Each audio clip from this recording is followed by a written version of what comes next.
Hola chicos, buenas tardes. El día de hoy vamos a empezar la primera clase de bioestadística. La voy a dejar grabada en YouTube y la subo ahí a su página de Moodle para que ustedes puedan acceder a ella y sigan las instrucciones que se les va a dejar por escrito en la plataforma. ¿Ok?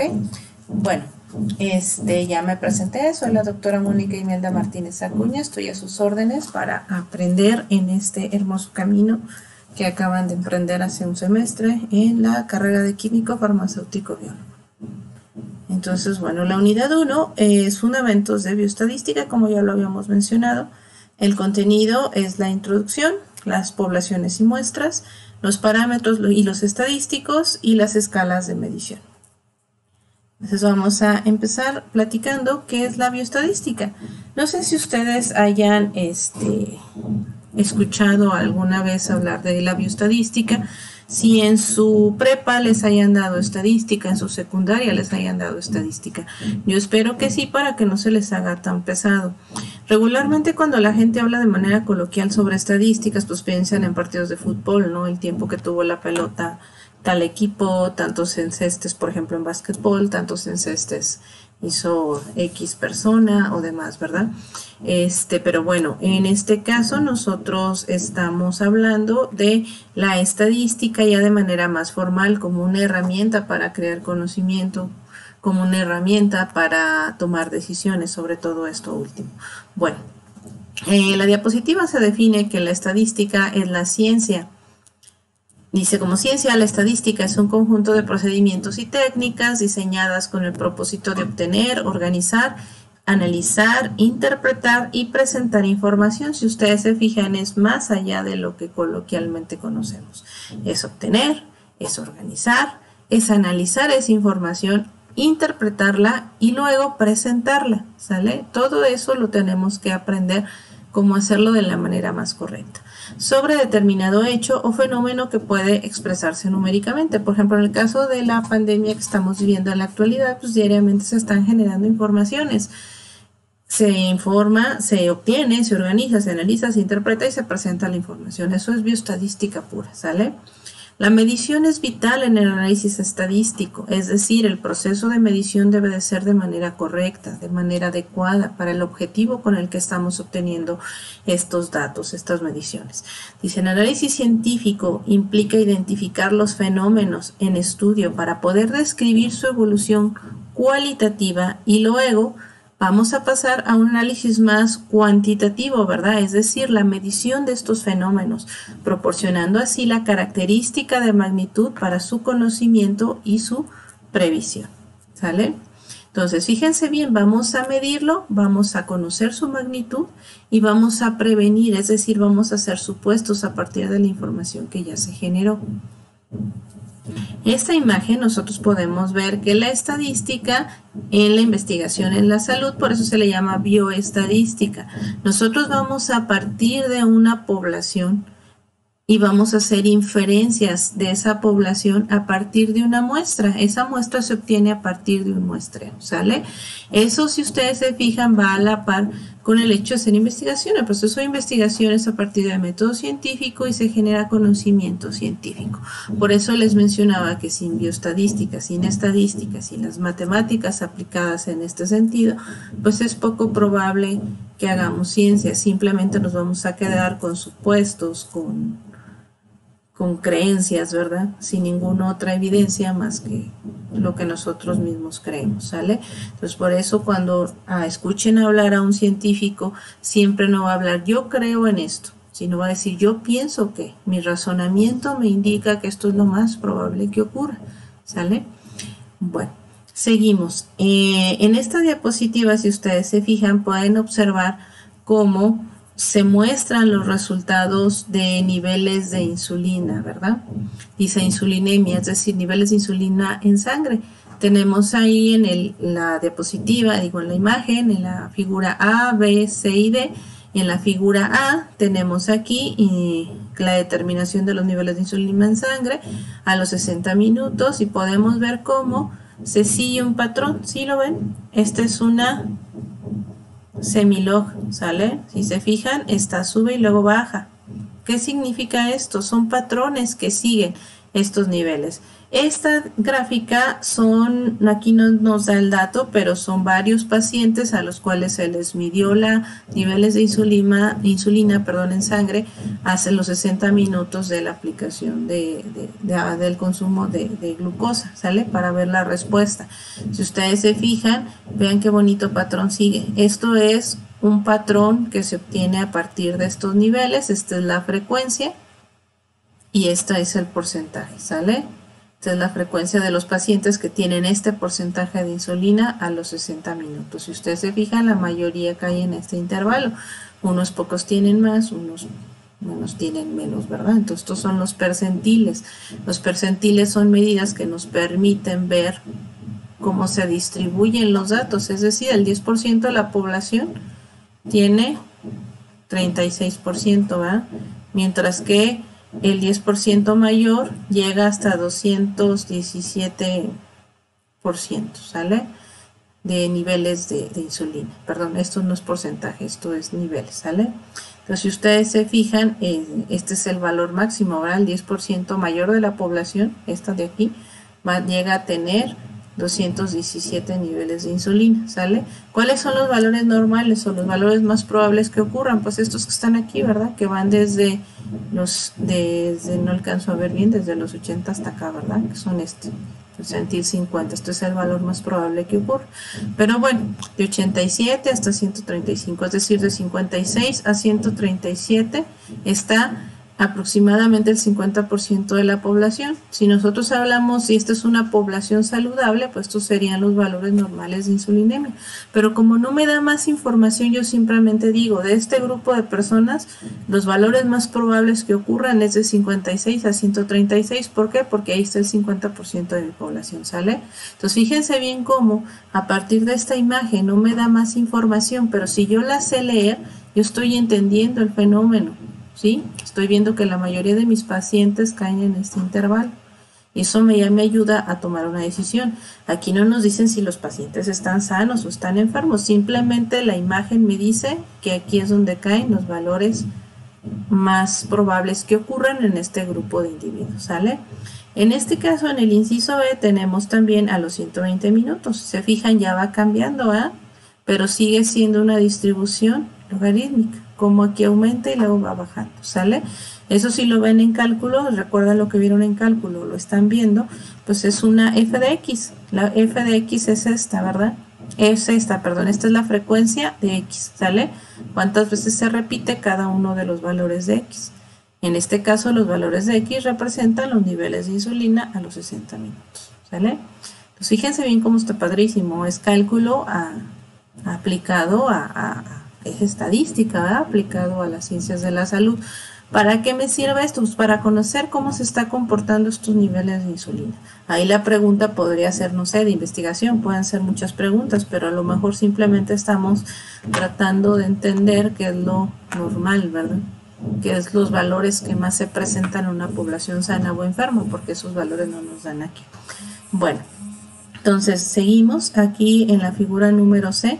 En la figura C podemos ver que este es el índice HOMAR. El índice HOMAR es un valor que van a ver en metabolismo, ¿verdad? Es un valor que me permite hacer una inferencia donde yo puedo ver si mi paciente o si tiene resistencia a la insulina. No sé si hayan escuchado hablar de ese padecimiento. Ese padecimiento se refiere a síndrome metabólico, cuando el índice HOMAR es la relación que existe entre los niveles de glucosa y los niveles de insulina. Nosotros cuando consumimos muchos alimentos hipercalóricos, pues llega el momento en que causamos un daño a nuestro páncreas y, no al páncreas, ¿verdad? Sino generamos una resistencia, es decir, a pesar de que el páncreas esté funcionando bien y esté produciendo insulina, llega el momento en que la célula genera los receptores presentes en las células pues generan una resistencia, ¿sale? En este caso, ese síndrome es previo a la diabetes, ¿sí? Todavía podría ser reversible si nosotros nos cuidamos, pero es gravísimo cuando vemos la incidencia de este síndrome en población adulta y sobre todo va bajando en el grupo etario, es decir, en el grupo de edad. Cada vez los jóvenes tienen problemas de enfermedades metabólicas por la exposición a alimentos hipercalóricos y los hábitos de ejercicio, pues cada vez somos más sedentarios, ¿verdad? Pero bueno, ya estoy metiéndome en otro tema que también es muy apasionante, pero si se fijan el índice de Homar, pues también me dice, ¿no? Ese comportamiento, ya es un índice de la relación que les digo, es una formulita que ahorita no me voy a poner en este dato. Aquí este es el ICI, otro variable que en el artículo pues ellos lo están revisando, si se fijan también sigue ese mismo patrón de comportamiento. Esto es una f de x que si ustedes hicieran el cálculo pues veríamos que es una semilogarítmica, perdón, ya avancé. Bueno, entonces pues a lo largo del tiempo nosotros podemos observar simplemente esta imagen que tenemos aquí abajo es una distribución de Gauss, una distribución normal.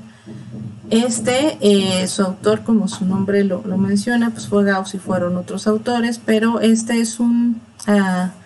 una función que la vamos a ver con más calma, que me ayuda a describir muchas variables biológicas. Es decir, si yo mido, por ejemplo, peso corporal en una N muy grande, pues yo voy a ver que estos valores de peso corporal en la población siguen este patrón de frecuencia, ¿sale? La gran mayoría de los datos van a caer aquí en el centro y estos serían el peso corporal de una población saludable, es decir, que no sea obesa, ¿verdad? Pero bueno, esto lo vamos a ver con calma, pero si se fijan aquí están los cuartiles, cuartil 1, cuartil 2, cuartil 3, que me van a separar esta distribución en 4. Y luego yo puedo hacer estos grafiquitos, que si ustedes se fijan, estos gráficos se llaman de cuadros y bigotes. Estos gráficos, si nosotros los observamos, esta es la media, estos son cuartil 1 y cuartil 2, este es valor mínimo y máximo, y me permiten comparar, dice aquí, tiempo de sueño, ¿verdad? Si se fijan, este es el sueño las horas de sueño que tuvieron el lunes, el martes, el miércoles, pero no es solamente de una semana. Podría representar durante todo el año, o bien podríamos estar siguiendo las horas de sueño de los estudiantes durante la pandemia y compararlos con las horas de sueño que se tenían antes de la pandemia. Y aquí ya podríamos hacer comparaciones entre los grupos, podríamos ver si hay un cambio entre los patrones de sueño en la actualidad que antes, y podríamos hacerlo después también. Vamos a ver si realmente nos está afectando en la forma en la que estamos durmiendo, si estamos durmiendo más, si estamos durmiendo menos, ¿verdad? Pero si se fijan, si yo grafico de esta forma ya no nada más es un punto, sino estoy graficando todos mis valores, toda mi distribución de frecuencia, y yo puedo comparar la media de ¿verdad? Yo ya veo que está dentro de y por lo tanto estos dos grupos son iguales, ¿verdad? Y se parece a pues podríamos decir que ya son más diferentes, ¿no? Porque si se fijan, se está saliendo de acá. Y y serán iguales, sí, porque si se fijan, está dentro del área de Y así podríamos hacer diferentes comparaciones simplemente con ver una imagen. Por ejemplo, y sí son diferentes, y son diferentes, y son diferentes, ¿no? ¿Qué tan entre más grande sea, más alejados del de abajo? Pues obviamente la diferencia es mayor. Eso lo vamos a ver con calma, porque obviamente no se hace así de manera empírica. Yo con el expertise que ya tengo, pues les digo, yo digo que si hago una prueba de ANOVA y estos grupos me van a salir diferentes, ¿verdad? Pero eso lo vamos a ver con calma, porque vamos a hacer estadística, vamos a hacer pruebas estadísticas que me van a permitir discriminar las diferencias entre los valores, saber si son significativas o no son significativas esas diferencias entre grupos, ¿sale? Para eso me sirve la estadística, para poder describir un fenómeno, o primero organizar la información, mostrarla y hacer inferencias a partir de eso, ¿sale? Pero con datos. No es, es que yo creo que ahorita estamos durmiendo más. ¿Con qué evidencia? ¿Cuál es? Pues saco mi gráfica y ya. Sí te creo. Pues si tú me dices, es que yo creo que las cosas son así. Pues qué padre, ¿no? Es su creencia personal y no hay punto de discusión. ¿Qué tanto le voy a creer? Pues no sé. Si no tengo evidencia, si no tengo datos, pues no le creo nada. Digo, pues qué padre, ¿verdad? ¿sí? Siempre hay que mostrar evidencia, jóvenes, siempre evidencia, porque si no quedamos en el dicho, ¿verdad? Entonces, bueno, vamos a seguir con la clase en línea. Tenemos lo que son las escalas de medición. Tenemos aquí una imagen donde dice: cuando podemos medir aquello de lo que hablamos y expresarlo en cifras, sabemos algo de ello. Cuando no podemos hacerlo, nuestro saber es débil e insatisfactorio, ¿sale? Entonces, de manera coloquial, sobre todo aquí en México, somos más de hablar y de decir y de basar nuestro criterio en un sistema de creencias personales, ¿verdad? Es que me dijeron que no es cierto. Bueno, te dijeron, pero ¿hay alguna evidencia? ¿Algo lo puedes medir? ¿Te mostraron algún dato? ¿Alguna estadística? ¿Está bien medida? Si no es eso, pues entonces pues no le creemos a la persona. O sea, pues es su opinión, la respetamos, pero nosotros tenemos una formación académica. Y con base en esa formación académica, nuestro criterio debe de ser más racional, más científico, más basado en evidencias. Fíjense bien, cuando podemos medir aquello de lo que hablamos y expresarlo en cifras, sabemos algo de ello. Cuando no podemos hacerlo, nuestro saber es débil e insatisfactorio, ¿verdad? ¿Cuánto me quieres? Pues de aquí a la luna. Y eso es mucho o poquito. No, pues es mucho, ¿verdad? O poquito, depende, ¿verdad? Sí, si me voy caminando, pues es mucho, ¿verdad? Si lo comparo con otro cuerpo celeste, pues es poquito. Entonces, a eso vamos. El amor no se puede medir, ¿verdad? Pero hay cosas que sí se pueden medir. Y eso es a lo que nos vamos a enfocar en esta materia, ¿sale? Entonces, tenemos los tipos de escalas. En esta diapositiva no se alcanza a ver, pero pues podemos observar estos materiales. Se los voy a subir a internet.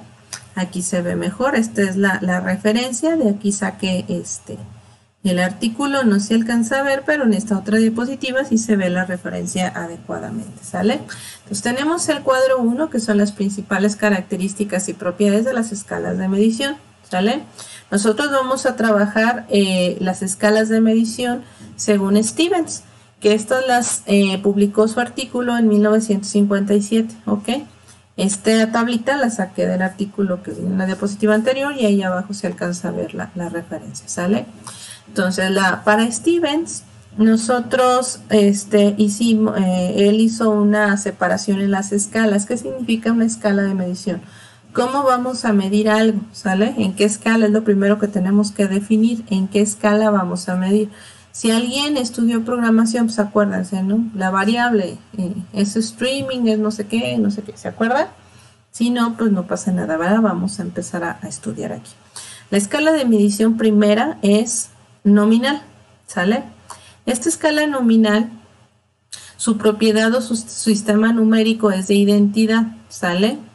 Aquí el criterio sería igual o diferente, ¿sí? No le da otro valor. Es como, por ejemplo, la operación matemática pues sería contar, ¿no? ¿Qué podemos hacer con esa variable? Pues contar cuántos Mónicas hay en el salón, ¿no? O cuántas, no sé, Marías hay en el salón. ¿Te llamas María o eres diferente a María? ¿Sale? Esa sería la escala de medición, el criterio nominal, ¿sale? Semejante o diferente. Ok, ¿cuál es la operación estadística? Son frecuencias o moda, ¿sale? ¿Cuántas veces se repite esa modalidad, ese nombre, ¿sale? ¿Cuál es una variable de ejemplo? Pues ya les dije, el nombre, el apellido, podría ser también el sexo, el género, ¿sale? ¿Cuántos hombres, cuántas mujeres, sí? En escala nominal el sexo se mediría así. ¿Se parece más a hombre o más mujer? ¿Sale? Ah, pues a hombre, papá. Sí, es así es la definición. Mónica, ¿eres Mónica o no eres Mónica? No. ¿Te pareces más a Mónica o a...? No, pues soy Mónica, entonces Mónica, te llamas Mónica, ¿sale? Ese es el criterio, simplemente, ¿ok?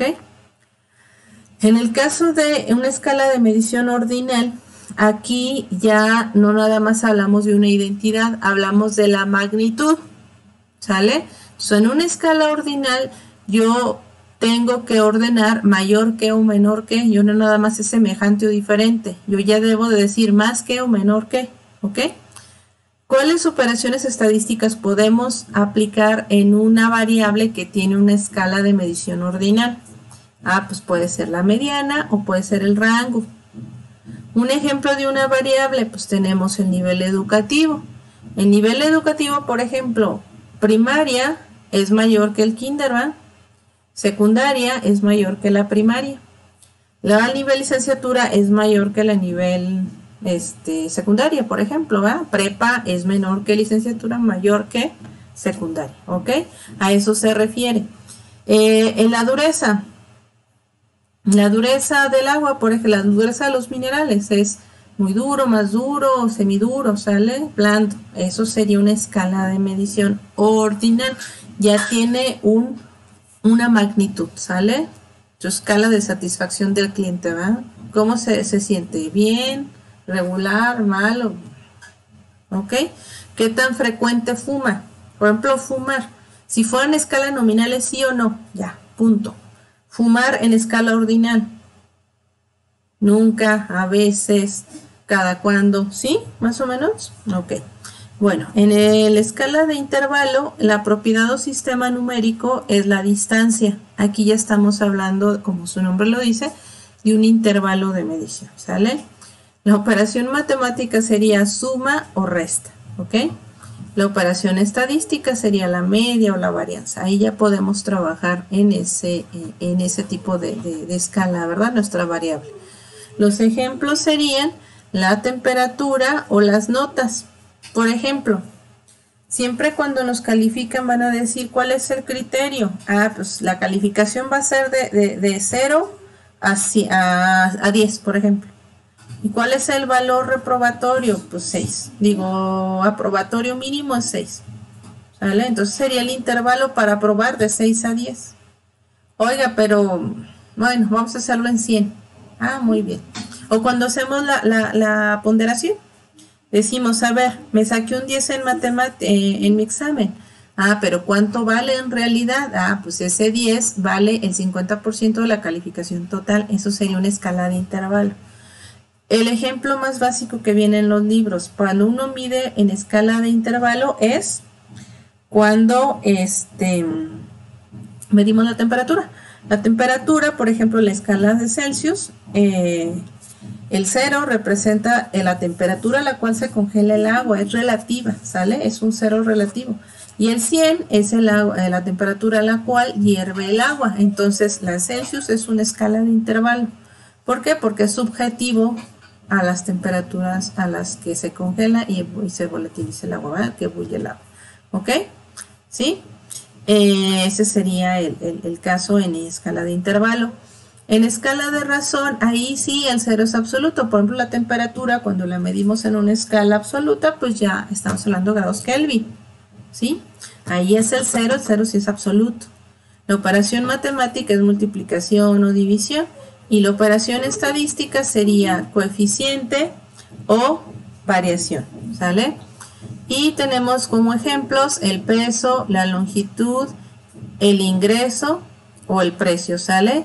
La mayoría de las variables numéricas pues ya tienen una escala de valor de 0 absoluto, entonces a partir de si yo traigo 0 pesos, es 0 pesos, ¿verdad? ¿Ok? Dice tabla acumulativa, pues ya lo leímos, ¿verdad? Las propiedades de una escala incluyen todas las propiedades de la escala anterior. Entonces esta diapositiva hay que aprendérsela, ¿ok? Bueno, sigamos, no nos distraigamos. Hay un poquito de ruido porque están trabajando acá los albañiles. Espero que nos escuche en la grabación. Tenemos lo que es la escala nominal. Un poquito ya más a detalle. La escala nominal representa la asignación de numerales menos restringida. ¿Sí? Tenemos que los numerales se utilizan solo como etiquetas y palabras, y letras también servirían. Es la que le llaman stringing, ¿verdad? Cuando estamos haciendo programación. Se distinguen dos tipos de asignaciones nominales. Los números de jugadores de fútbol para identificar a los individuos. En este caso, a pesar de que es un número, pues ese es el 8, es Hugo Sánchez. No sé los que ahorita se usan, ¿sale?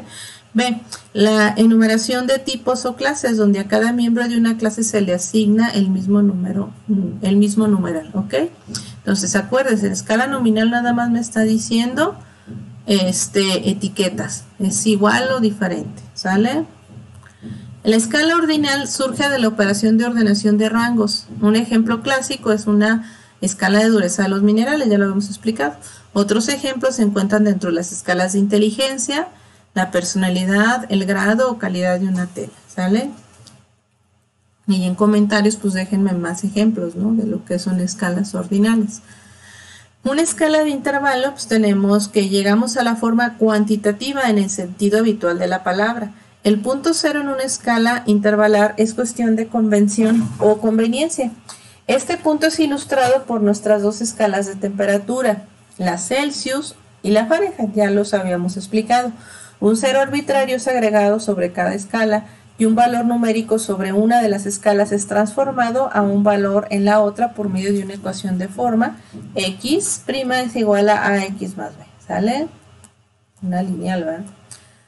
En cuanto a la escala de razón, son aquellas ampliamente encontradas en física y solo son posibles cuando existan operaciones para determinar todas las cuatro relaciones: igualdad, ordenación de rangos, igualdad de intervalos e igualdad de razones. Una vez que la escala es erigida, sus valores numéricos pueden ser transformados como pulgadas a centímetros solo al multiplicar cada valor por una constante. Un cero absoluto siempre está involucrado, incluso aunque el valor cero en algunas escalas, por ejemplo temperatura absoluta, puede que nunca se genere. Y llegamos a la tarea 1. Anótenla por favor. Acuérdense que de cada imagen pues hay que hacer todo lo que se les pida, ¿sale? La tarea 1 es leer, revisar el programa y habilitar su entrada a la plataforma. En este caso es la presentación que se usa de manera presencial, pero acuérdense que en esta modalidad el cuaderno de apuntes pues se refiere a su Moodle, ¿sale? Hay que resumir las escalas de medición según Stevens, hay que buscar ahí, el material se los voy a dejar, la actividad ¿cómo se llama? En la página. Y 3, pues hay que resolver los problemas de la página 12 y 13 del libro de texto, que también se los voy a dejar en la plataforma que estamos elaborando en la actualidad. Cuídense mucho, por hoy sería todo. Gracias.